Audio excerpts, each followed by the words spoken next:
Saya karena saya dilaporin, ya bertikat baik aja untuk menerima panggilan dari Polres Cibinong ini untuk menerima pertanyaan terkait katanya ada kerusakan pagar ya, yang kemarin itu beritanya saya merusak pagar seperti itu, jadi dimintai keterangan saja. Berapa pertanyaan tadi di dalam?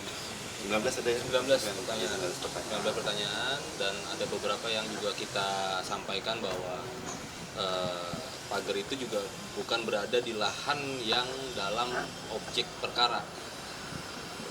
Satu itu, dan kedua saya memang di momennya tidak ada di tempat, pengerusakannya bukannya pengerusakan, pagar itu roboh karena alam. Ya, udah, saya nggak bisa berkomentar apa-apa karena memang saya bukan pelakunya apa-apa. Ya, itu saja sih. Ya. Belum ada terlapor, Belum ada jadi terlapor. baru dimintai keterangan aja terkait pagarnya yang rubuh, pagar punya mereka yang pada saat eksekusi. Tapi memang ada perdebatan sebelumnya Debat apa nih? soal pagar. Pagar itu ada prosesnya. Waktu proses eksekusi yang pertama tuh bulan Mei terjadilah pembatasan itu kan selama 2 hari. Nah, setelah berapa hari itu memang ada angin ribut di kawasan Cibinong, paling sering kawasan di sini. Nah itu roboh, saya lagi ada kegiatan di luar, ada syuting juga. Itu sempat kok memang dibiarin berapa hari, saya konsultasi, ini dia apain, nanti megang salah, saya nggak mau megang, saya nggak mau tahu, karena memang membahayakan dan itu jatuh di area main anak-anak. Jadi minta konsultasi sama Mas Sofian juga, ya udah di situ. Terus saya tetap syuting, pulang-pulang, saya syuting berapa hari, pulang-pulang udah dirapikan, ada inisiatif, itu aja sih. Tidak ada pengambilan, nggak ada apa, dan untuk diketahui mereka juga tidak ada pemeriksaan. Waktu roboh juga dibiarin ya, sempat berapa hari mereka nggak ada yang datang dari pihak yang memasang. Dari pihak yang memasang juga, dari rumah yang objek yang dieksekusi itu pagernya itu udah melompong aja, orang tetangga semua bisa lihat ke arah rumah saya gitu, waktu memang jaraknya 50 meter tapi udah nggak nyaman keadaan tersebut. Itu aja masih saya biarkan gitu loh. Tiba-tiba selesai ternyata udah rapi, saya juga ada syuting udah rapi, ya dia mengklaim bikin laporan ini gitu loh. Pagarnya itu pagar apa sih? Kayu. Seng, apa sih seng? Bajaringan. Dan seng. Ini bukan laporan dari pihak DT atau gimana, Mas? Kuasa hukum. Laporannya sih yang di situ dibuat laporannya dari pihak kuasa hukumnya DT atas nama Dani. Lapor Atas nama dan Jadi mungkin gini, kalau untuk pagar itu pun saya menyarankan untuk dibiarkan dulu terlebih dahulu. Sampai sekarang pun masih terpasang pagarnya yang kedua, pagar yang kedua. Kenapa? Karena memang sedang berperkara di Pengadilan Negeri Cibinong atas penetapan eksekusi dan berita acara eksekusi. Nah itu yang gugat itu kan ada Mitra dengan Pak Doni. Nah tapi permasalahannya adalah kemarin kita mendapatkan adanya penebangan pohon tanpa izin, padahal pohon itu ditanam oleh klien saya sudah dari tahun 2000. Pohon jati, pohon kelapa, dan pohon durian ya. Nah itu juga sudah kita laporkan ke Polda Jabar pada hari Jumat kemarin. Jumat kemarin kita sudah ke sana, sudah kita laporkan, termasuk itu penyerobotan lahan pas pemasangan pagar, karena pemasangan pagarnya kan tidak sesuai dengan objek. Berada di objek lahan yang tidak pernah digugat, tidak pernah tertuang dalam putusan. Di tanah siapa? Di tanah klien saya. Berarti langkah-langkah selanjutnya apa yang bakal dilakukan? Ya kita tinggal tunggu proses hukum aja.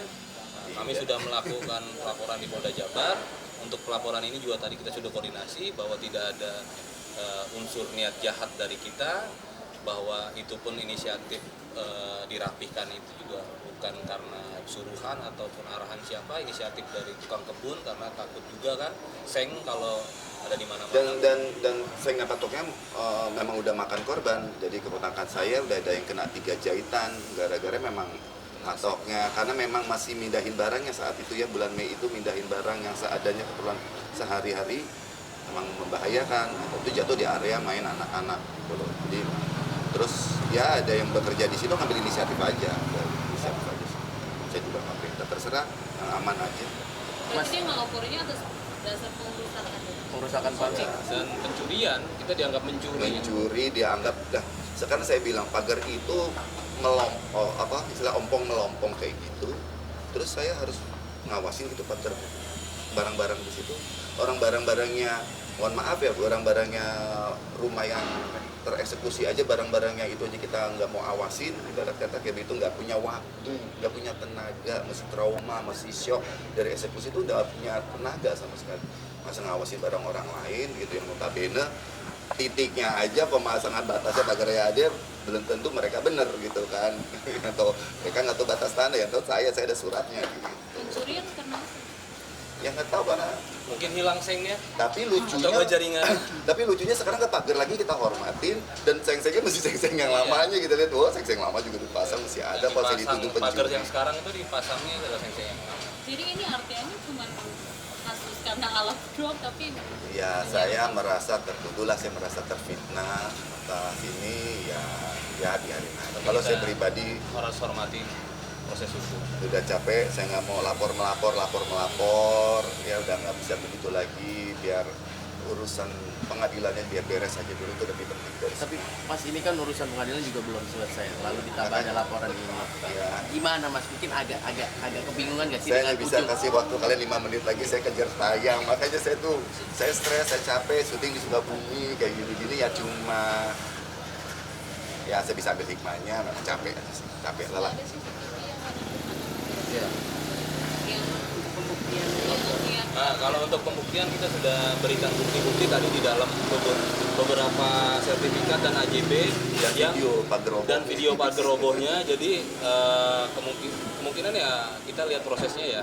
Yang jelas bukti-buktinya sudah jelas bahwa pagar tersebut berada di tanah yang tidak dalam objek sengketa. Tidak pernah tertuang ya. dalam gugatan. jatuhnya mereka menyerobot. Jatuhnya menyerobot, itu yang kita laporkan di Polda Jabar. Jadi ada berapa laporan? Kalau laporan yang dari kita sebagai terlapor ya ini di Polres Bogor, tapi kita yang melaporkan ya di Polda Jabar. Kan jadi saling lapor nggak sih? Ya, ya, Ada saya- pohon, mereka melaporkan pagar gitu. Selama itu berkaitan dengan objek tanah kita saling lapor, tapi ya yang berkaitan ya, karena gini, ketetapan eksekusi itu ya Bang Emon, saya jadi melangkah kuasa hukum saya nih, bukan hak kepemilikan, gitu kan ada undang-undangnya jelas, cuma eksekusi, tapi kan bukan berarti jadi milik mereka kalau statusnya belum jelas kan, kayak gitu. Kita kan masih fight di situ.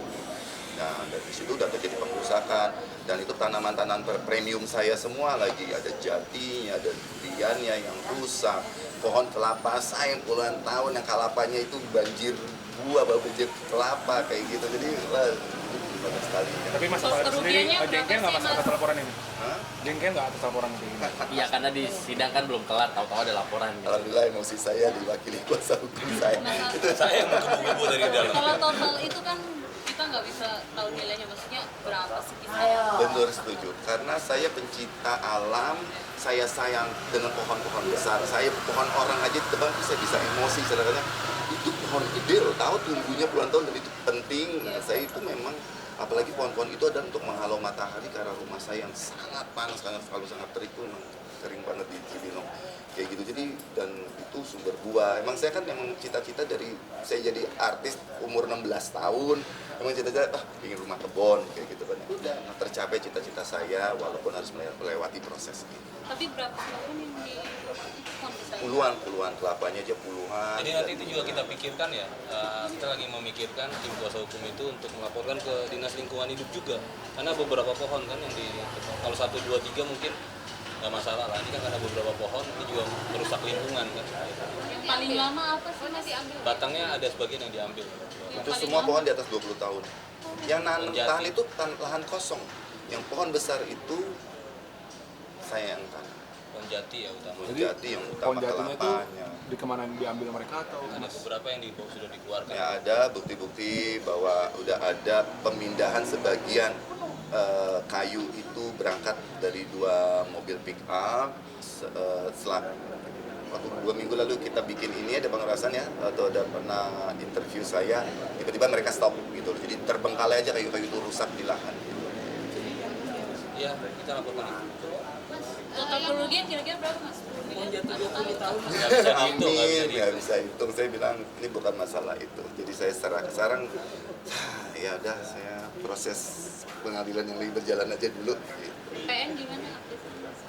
Kemarin kan nggak ada titik temu ya pas mediasi Mas. Jadi kemarin itu, ini kayak saya infokan, kemarin itu saya hadir karena Bang Ari kan nggak berhalangan. Jadi kemarin itu nggak hadir ya, Terawan 1 nggak hadir.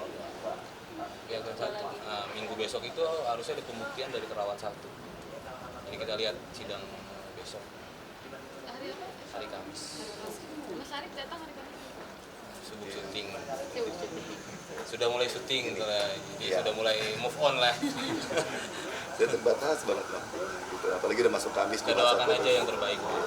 Mas imbas ke anak-anak ada nggak sih pas kalau dipotong atau Anak-anak tetap ada dunianya ya, permasalahan orang tua mereka paham. Saya bilang ini permasalahan orang tua, makanya kamu belajar pinter biar nggak dibodoh-bodohin kayak papa misalnya, nggak bisa ditipu-tipu kayak papa nih kena tipu istilahnya kayak gitu kan ya. Dampaknya jadi gersang. Dampaknya jadi kamu harus pinter, jadi ada hikmahnya. Saya selalu bawa masalah itu hikmah ke anak-anak tuh ya. Dampaknya mereka rumah panas mulu-mulu, AC nggak cukup. jadi itu anak-anak ke ini ya? Ya ada efek panas gitu ya, nggak apa-apa lah dia ikutin aja permasalahan di rumah. Saya bilang kalian ikutin aja proses sampai terjadi di rumah tangga kita kayak gitu, ikutin, dan itu pasti akan hikmahnya di kalian besar nanti akan banyak. melihat kemarin Oh, saya umpetin, tidak ada yang melihat. 2 hari saya umpet, 3 hari saya umpetin anak saya dari ketegangan, dari orang-orang dewasa, dari semua saya umpetin. Efeknya alhamdulillah memang kita pertama ngamanin anak tuh paling penting. Terus saya lama-lama jadi menteri urusan wanita dan anak. Boleh juga tuh. Karena memang nggak boleh anak-anak lihat kayak begitu, karena dampak psikologis. Alhamdulillah saya berhasil meredam dampak psikologis terhadap anak-anak, mereka masih anak-anak yang happy lah. terima kasih. Terima kasih ya. Terima kasih ya. Jadi langsung suka mobil. Iya, iya, langsung. Ada panggilan lagi selanjutnya di Polda, Belum. Polres. Ya diperiksa dulu. Terima kasih ya Mas Arif. Ya, thank you so much semuanya mendadak.